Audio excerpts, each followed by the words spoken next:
And good morning. Good morning. Happy Tuesday. And if you know this term, this is Happy Shrove Tuesday, the day before Lent starts. It's the day before Ash Wednesday.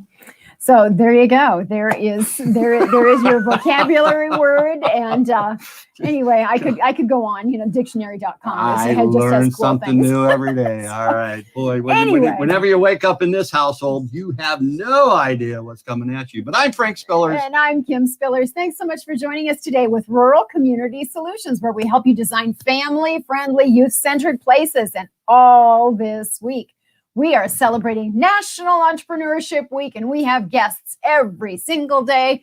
We are so excited that today we get to have John Dockrey join us from Indiana.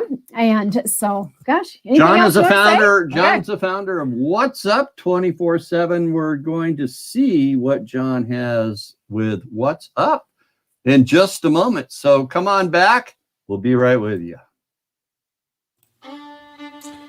Picture, if you will, the pure, raw prairie. No wires, no fences, no roads, not even a farmhouse. No sign of civilization. This is what a person saw that was crossing the prairie in a wagon more than 170 years ago. They jumped off the wagon, looked around, and declared, "This is where I want to settle and build a town. A great place to live and a great place to raise my family." So they took a risk. They built a house made out of the land, planted food to eat, and cared for the land. Then they wrote back to their friends where they came from and described the great opportunity and promise that they have found. They invited who they knew to join them in their discovery, people they had a relationship with, and so they came, family by family, and those families invited others they knew who they wanted to live with within that community. The communities grew because the needs of the families grew, so entrepreneurs started businesses to meet those community needs. Ice houses, broom factories, general stores, and many other types of sole proprietor entrepreneurial businesses started up within the community.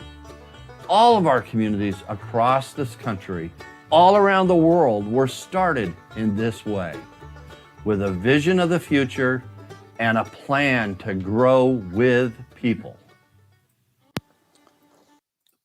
And grow with people they did. They grew with entrepreneurs. And all this week, it is entrepreneurship interview time.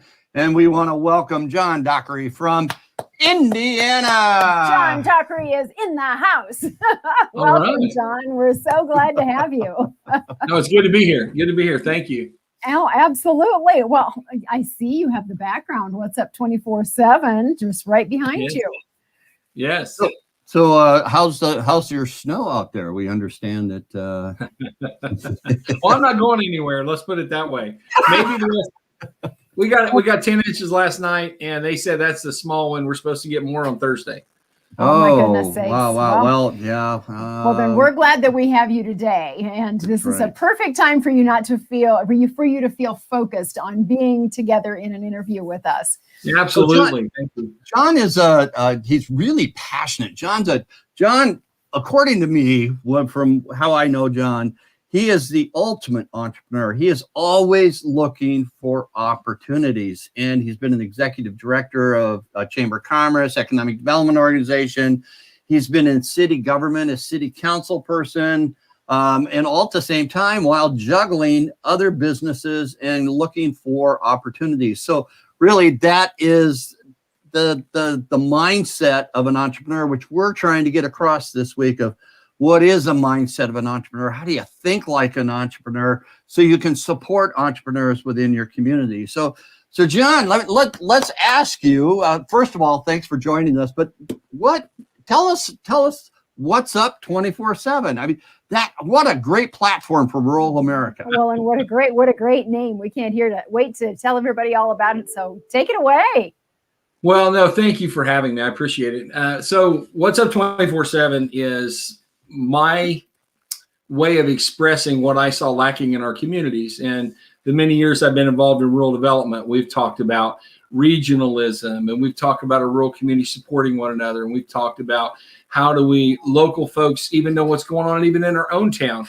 And so I created a platform through a dream that I mean, not a dream in a sense, but I've got a vision that all of our communities have all the resources that we already need. They exist, they're here. What we're lacking is the connectivity and the way to promote those. So WhatsUp 24/7 is a web-based platform that allows us to interconnect and support one another. And I'll give you an example. Some of the things that I recognize right off the bat, and I heard in many communities through my rural engagement, we've got communities that constantly are saying that what we lack is communication. And what we need is a community calendar. And so I started looking around, and I found that every single website, every community, every organization inside of a community all had a community calendar or an event calendar on their website. The problem was none of them were connected. Well, no individual to find something to do this weekend or next week or coming to your community on vacation is going to spend 3 hours looking at 200 or 300 websites in your region to find out what's going on. So we built WhatsUp 24/7 initially as a calendaring system that would interconnect all of our websites and all of our community organizations. As it grew, as we decided to go down that path, what communities were asking us was they wanted a way to promote local businesses, not just events and happenings, but local businesses. So we built a directory, and local organizations like your local community, your county. If you went out and looked at 100 county websites right now, I would really challenge you to find one or two that has an effective directory of things in your county. Agreed. Out of the 100, I mean, literally, that's just almost impossible to do. We built a platform to make that not just possible, but extremely doable and exciting, because now we've got local businesses, local independently owned businesses that are getting recognized. It's like the old phone book when I grew up. You know, if you got outside the phone book, you were calling long distance. Now our kids today don't even know what long distance means. But, right. Yeah, but literally what we've created is the opportunity to connect that way. Well, I mean, this is great because and I've been in this business for more than 30 years working with rural communities, and they always say, you know, we need that central calendar. And you've really captured the essence of the need of community organizations and just like the Chamber of Commerce. How do we keep everything organized? But you've also added in the business director, which I think is just phenomenal because it does two things, in my opinion. One, it does organize your businesses under categories, but it makes your leadership, it makes your Chamber of Commerce or economic development organization go out and find all the businesses within the community, not just the ones that are on Main Street that people see. Well, absolutely. Well, it also goes a step further now. If you really look around your community, how many places could a directory of this nature be valuable? And I even tell the churches that I work with, you know, if you go to my church on Sunday and you look at the back of the bulletin, there's a list of all the businesses of people that are supporting that bulletin.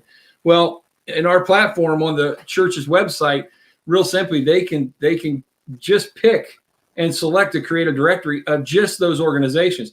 Change the name to community or church sponsors. You don't have to call it a directory, but it gives them the ability to promote the organizations that are most supported. So everything we've done, it is very interactive in a way that, so a chamber can only support chamber members, a church can support only members that are there, a county, the entire county.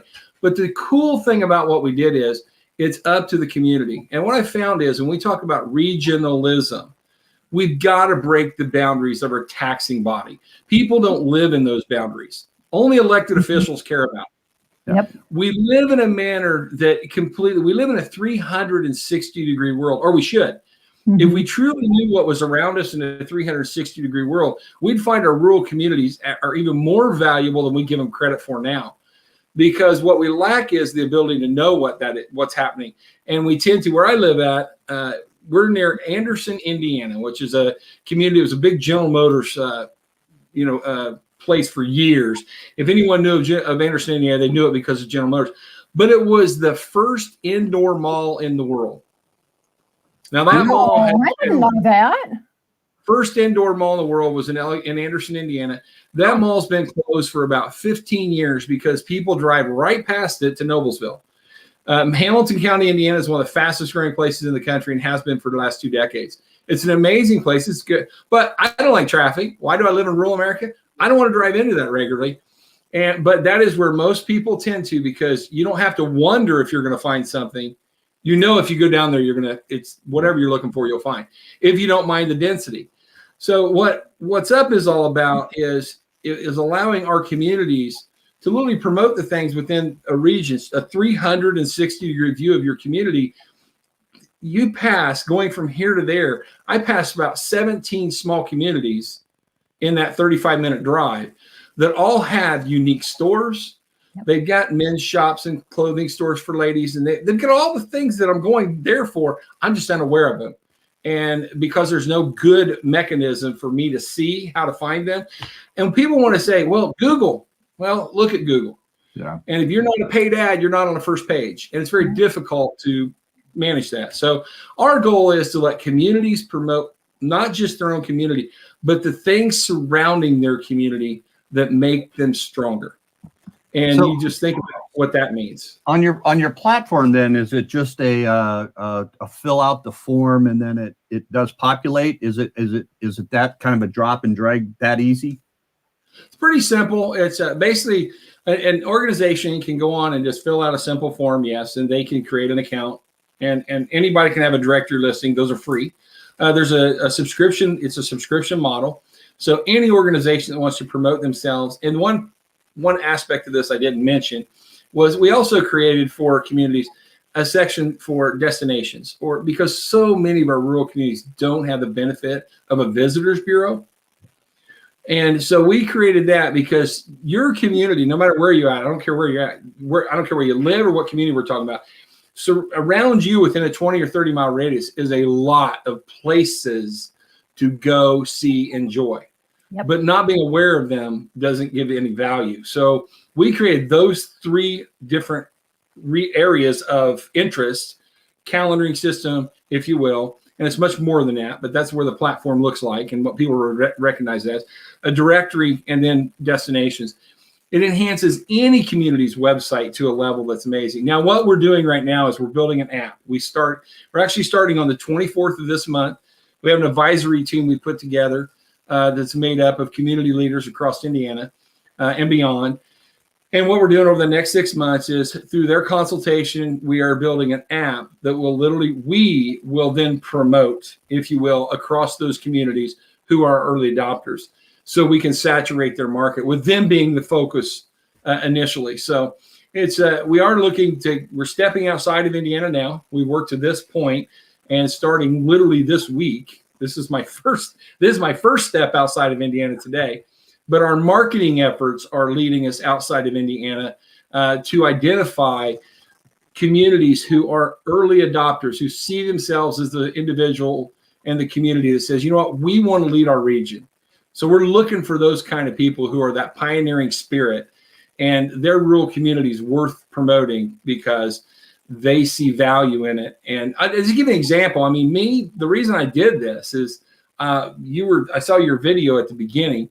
My 5th great grandfather was the original settler of this township. And so we've got a long history here. And I want nothing more than my 6 children to live near me and raise my grandkids. I mean, to me, that's perfect. And I'm blessed. My oldest 5 now live within 4 miles of me. My 5th just bought a house. My 6th is in college. So he wants to move back, but we'll see. And it's not like, they've got great jobs. They live in our rural community, but they've all got great jobs, great families. I'm very proud of them. So I think sometimes we fail to sell our kids on our own communities. And yes. I think we need to do that. Oh my gosh. Well, yeah, not chase them out, not saying, you need to get out of here to find a good job. You need to, our kids would stay here if there was a good job for them. Well, it's all perception. It's all the environment they grow up in and what they hear at home. And right. That's what we heard in the 80s with all the farm families is, the farmers were going through a hardship. And so they looked at their kids saying, don't go into farming, get out of here. And that's where depopulation started in rural America basically was through that. Yeah, Anyway, in modern yeah. times now. Yeah. And so that's great communication that you've given your kids, and great advice for small communities to start doing with their kids. And so, and that just steps into Entrepreneurship Week too, is that what kind of commentary did you guys have at your kitchen table, your dining room table when you were eating? Did you teach your kids as an entrepreneur? Did you encourage them to go to college? What kind of home life did they experience in terms of considering rural America, in terms of you can create your own job, your own career? What did you do as a family? Oh, that's a great. Well, I own my own business. I've owned multiple businesses, but I had a job. When we moved back to my hometown, we were what they call boomerangers. Okay. So I moved away for 10 years and we tried different things. We moved back to my hometown and I got a job with a mortgage company in my hometown, a block and a half from. We lived downtown on the square, basically. One of the big old homes. It was my wife's grandmother's, and it was her great grandma's, and we bought it when she passed. So we lived right on the square downtown. And on the other side of the square, there was a mortgage company. So I started there. I worked there 5 years. And I started my own. And I'll never forget my daughter, who was like 7 at the time. She just cried because I was leaving this job, because it was part of, it was just part of what I did, and we were right there. But I started my own. My kids worked for me. We were just talking about this weekend. My kids learned to work right off the bat. I bought them. We went to the store where you buy equipment for cleaning, and my oldest two, they started washing windows downtown at 7 and 9 years old, and they walked down the road with all their the mops and the squeegees and everything, and went to every business and asked them if they could wash their windows. And man, they were making $300 a week back when they were 7 and 8, 9 years old. Holy cow, that's serious money for a child. Well, yeah, no, but that's why I always talk to kids. There's more than enough money. There's more than enough opportunity if we'll just be creative. My wife and I were sitting outside of a store the other day where we drive through and buy the salt for our water heater, and the place needs painted. It's not bad, but it needs painted. I just looked at my wife and I said, do you realize how much opportunity exists all around us if we'll just see it? Yeah. Because if I walked up to this gentleman, he's a guy who takes care of his stuff. But when you're an entrepreneur, you got 10 things on your plate. If somebody comes up and says, hey, I do this for you, you're hired. I mean, entrepreneurship is not difficult to start your own business.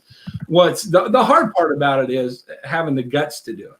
Mm-hmm. And you've got to have people give you permission to do it and appreciate you doing it. But I taught my kids that, and they all work for us. I owned a mortgage company for several years.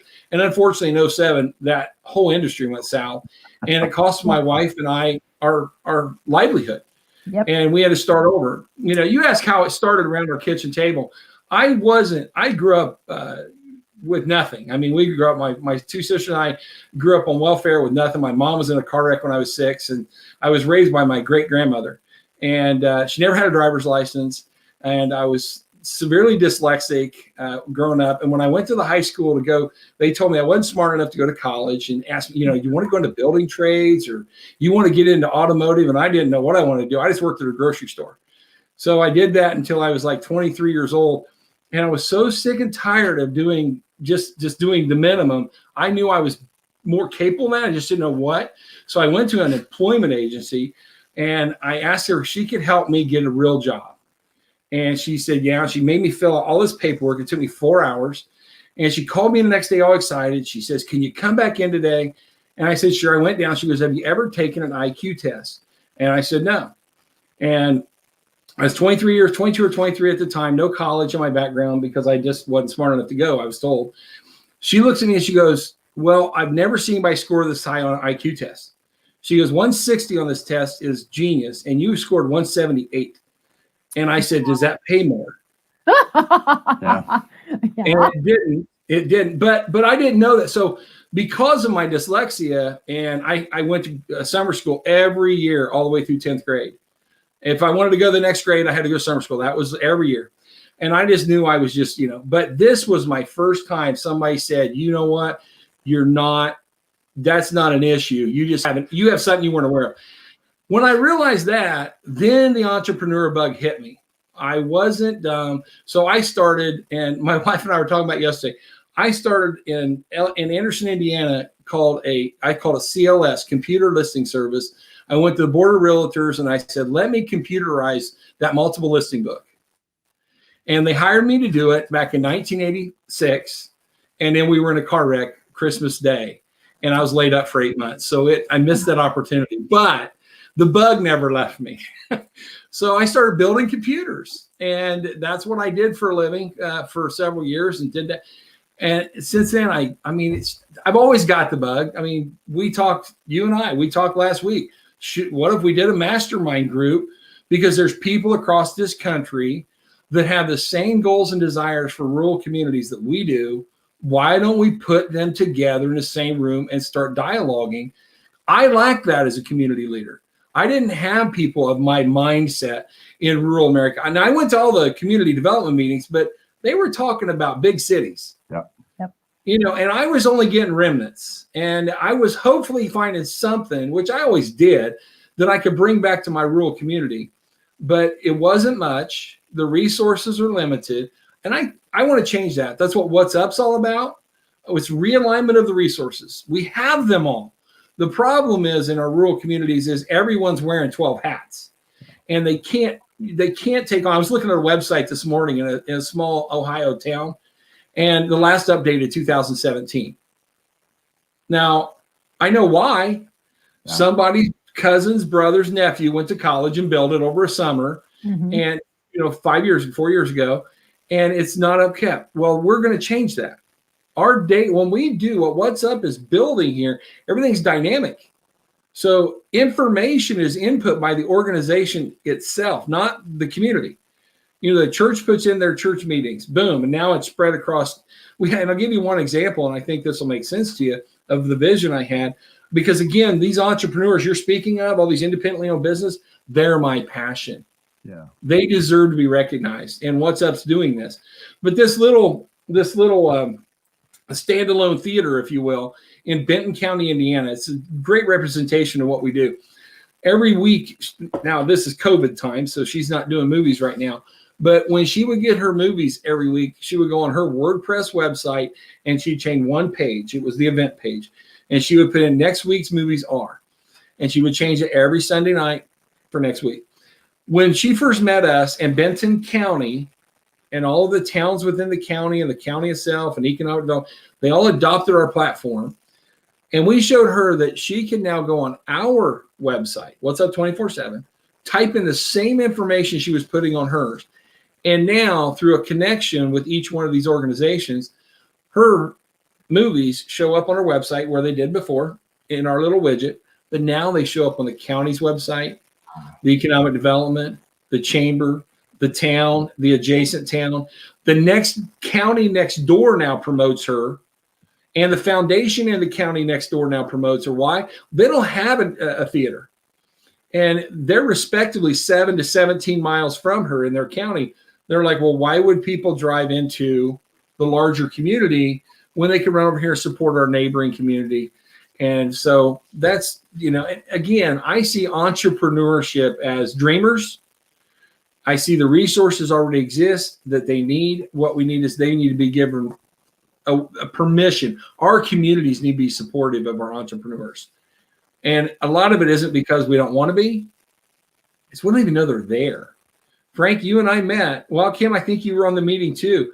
We met on a call that was set up by Indiana Humanities, a webinar. And I don't know if you were in my breakout session, but there was a young lady who owns a coffee shop in Covington, Indiana. It's a small town. It's 6,000 or 7,000 people, maybe not that many. It's a small town. We've stayed there several times. Okay, well, this young lady, I think it's Julia's Java. I'm probably wrong with the name. Right. That sounds right, yeah. But she, on this call, she goes, I've been in town. I've owned my business on Main Street for 7 years. And she goes, regularly, people who live here come in and go, we didn't even know you were here. Yes. Yeah. They don't go downtown. Yep. Because they don't know what's there. And so that's, again, what we're all about. How do we engage people locally? So the platform, the app that we're bringing out, the advertising that we're going to do, the advertising that's happening, or the promotion is happening, cross promoting across community and regions it's cool. It's fun. And now we're starting to grow organically, which is even better. We've never promoted WhatsUp other than word of mouth, because we're in that phase they call MVP. We're not now, but we were in that phase MVP, which is minimal viable product. We had to build it to the point where we could see if people would adopt it. And so they did. And so then we got it started in 5 communities, and we were like, man, this is great. And literally March the 7th last year, the 5th community on just that word of mouth signed up, and I hired 2 developers to go to the next level, and we shut COVID down the next week. Yep. So, or shut everything down for COVID. Yep. So what we did over this last year, we didn't give up. We just went in and rebuilt it and made it better, and now we're ready to come out of COVID. And we're literally inviting communities to come on board with us and take advantage of the connectivity that we've built into our system. So that's where we're at. Well, I would think that COVID would have really, if the businesses that, well, I mean, let me phrase this just a little bit differently, because COVID, according to Main Street America, they came out with a survey of their members, about 300,000 of their members. They came out with a survey that said about 64% of their membership, their businesses, did not have a digital presence through COVID. I mean, right at the beginning of COVID. So I would have thought that, or I would think that, people going through COVID now, the communities going through COVID now, would see the benefit of something like this, just in case, I don't know, for unforeseen circumstances, just in case. This type of platform can be a game changer, or is a game changer for communities, for businesses, your events promotion, destination promotion, for tourism. I mean, my goodness, this is phenomenal. So let me ask you, I'm going to ask you a kind of a logistical question too. So here you have your volunteer community club member that is in charge of updating their website calendar all the time. Okay. So you have somebody sitting at their kitchen table, just updating their website that might, of the calendar, or the city council, or the city clerk doing it.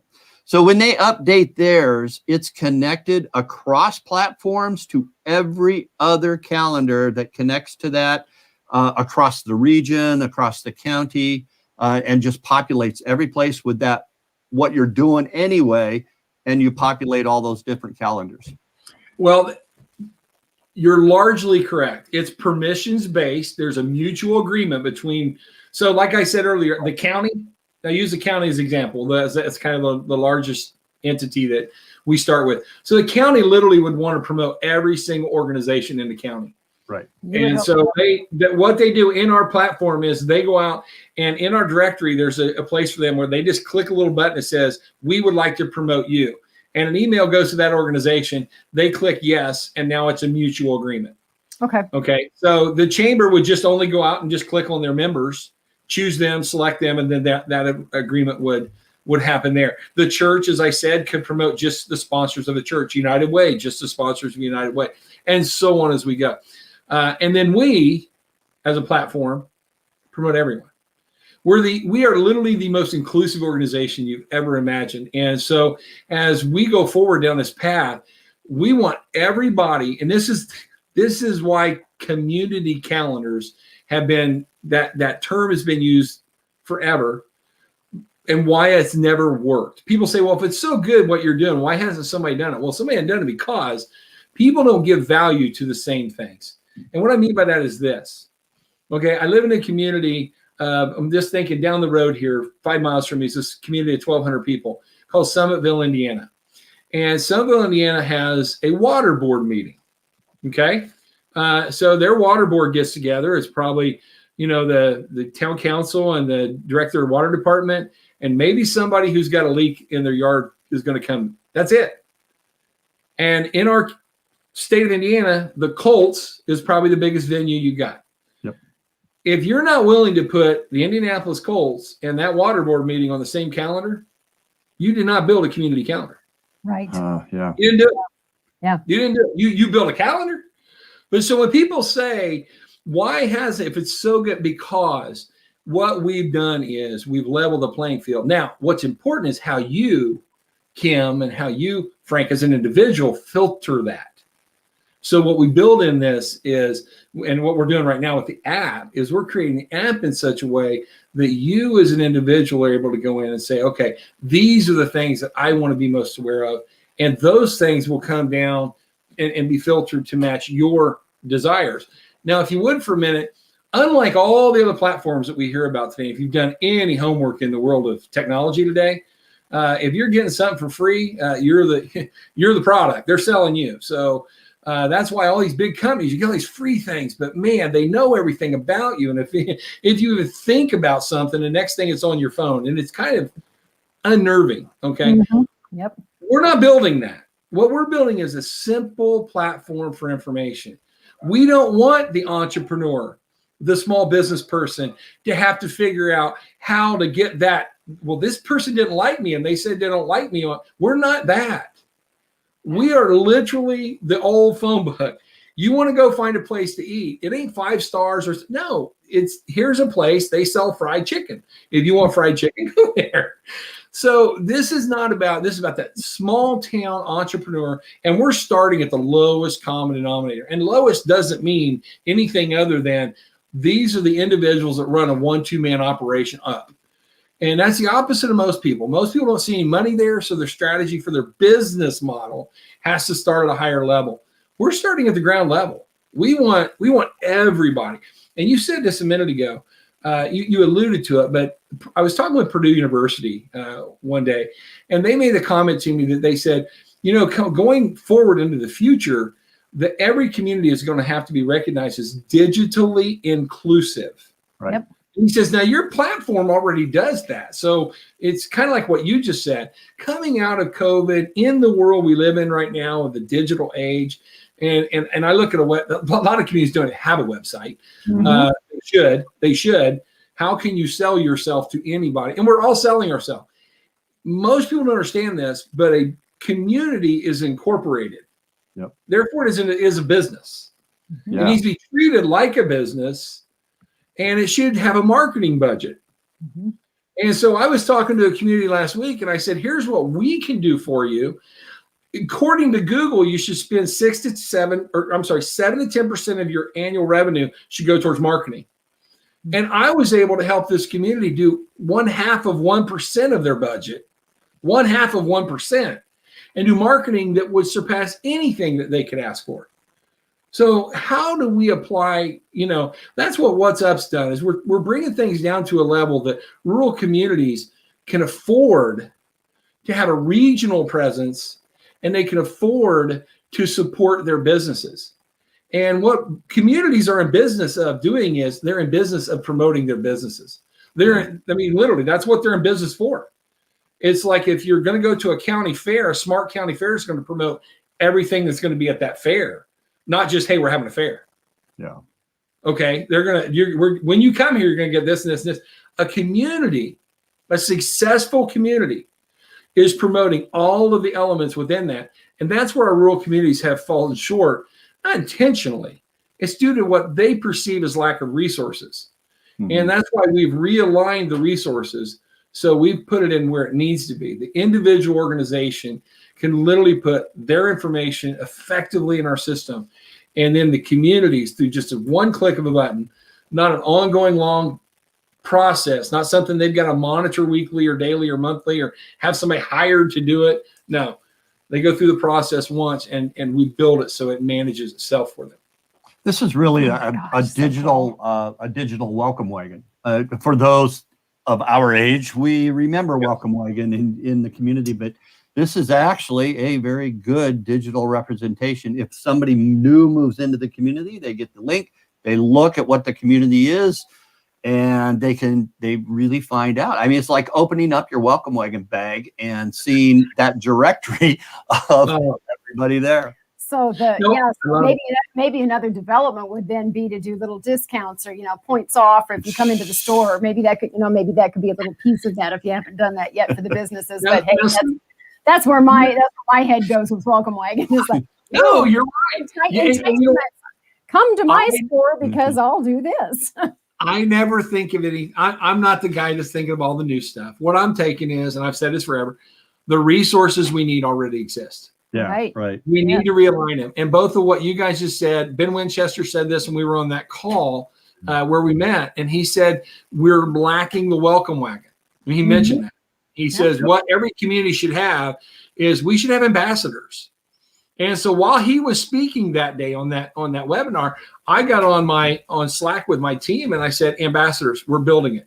Yeah. So we're actually building into our system to roll out later this year an entire ambassador program. So it'll be fully digital. So the people that are assigned by the community being an ambassador will be able to use their phone.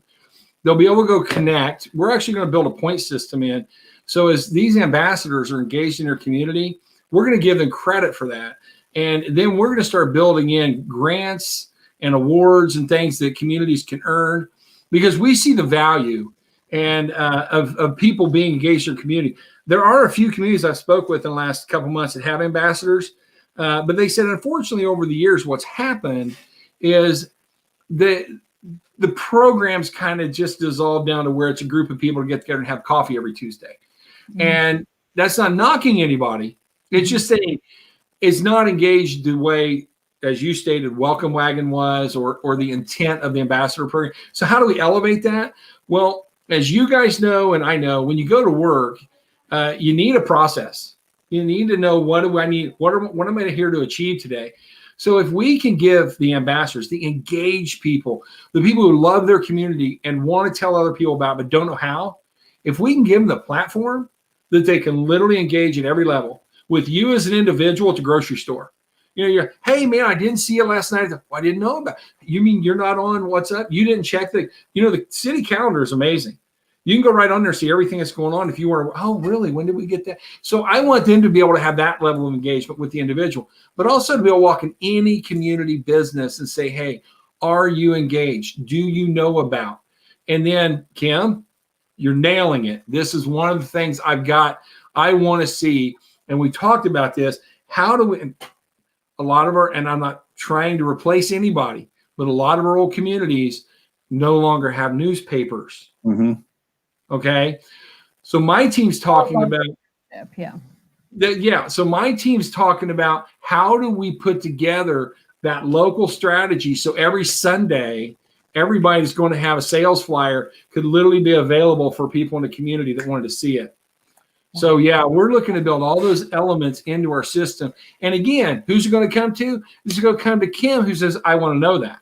Yeah. It's not going to come to Frank, who says, that's not important to me. Yeah. Okay. So we're not trying to, we don't, no, you know what? I'm not saying it's not important to you. I'm just using it as an example. No, oh yeah. You've got us nailed. Yep. That's it. I'm the shopper.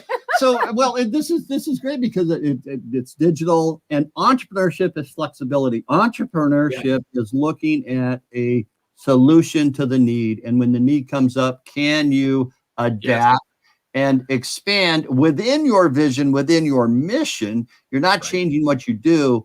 You're just meeting the market demand, and that's what entrepreneurship really is. Well, and looking ahead, not using the methods that have been used for 75 years.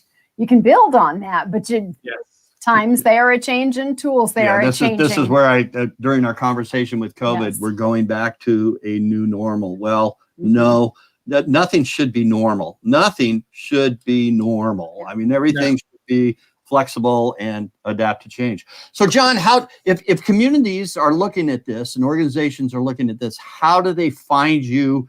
And then how do they learn about working with WhatsUp with their community? Anyone can reach directly out to me immediately, and it's just john@whatsup247.com. So that would be great. And what for the website, WhatsUp all together, and it's 247, right? Yep. The numbers all together, no slash in the website, right? Right. Yeah, and there's no apostrophe. It's just WhatsUp247, all, WHATSUP247.com. So yeah, you can go to our website, and but here's an even quicker way. any community that would have an interest in really learning about us, we built a website specifically for this. It's called oursmalltowns.com. Okay. And it's an introduction to WhatsUp. And so if you go to our website, what you're going to see is that we don't have anything in your area right now, probably, Right. we're really, Yeah. So that's what Our Small Towns is about. My team right now, one of the things we're launching next week is what you basically call a landing page, if you will. If we do hit, if somebody looks for us in a market that we're not, it's going to go to a landing page that says, thank you. We want to come to your area. Please help us. Right. So that's one of our targets. But no, we built oursmalltowns.com as a place where we literally can show other community leaders that if you're interested in figuring out how you can lead your region in being connected at a level that is beyond anything you can imagine, and you be the pioneer, the first, that's who we're looking for right now. And that curve, and entrepreneurs know this curve. There's innovators and early adopters, and then you got to get into those. Well, we're in the early adopter stage, and we're looking for really dreamers and people who are saying, I'm sick and tired of being stuck in neutral and trying to figure out how our community can get an edge. Well, we built the edge, and so that's who we're looking for right now. And once we come work with a community and get that leverage, get everybody connected, and we leverage all of that. So locally, it's starting to thrive. They're seeing the value.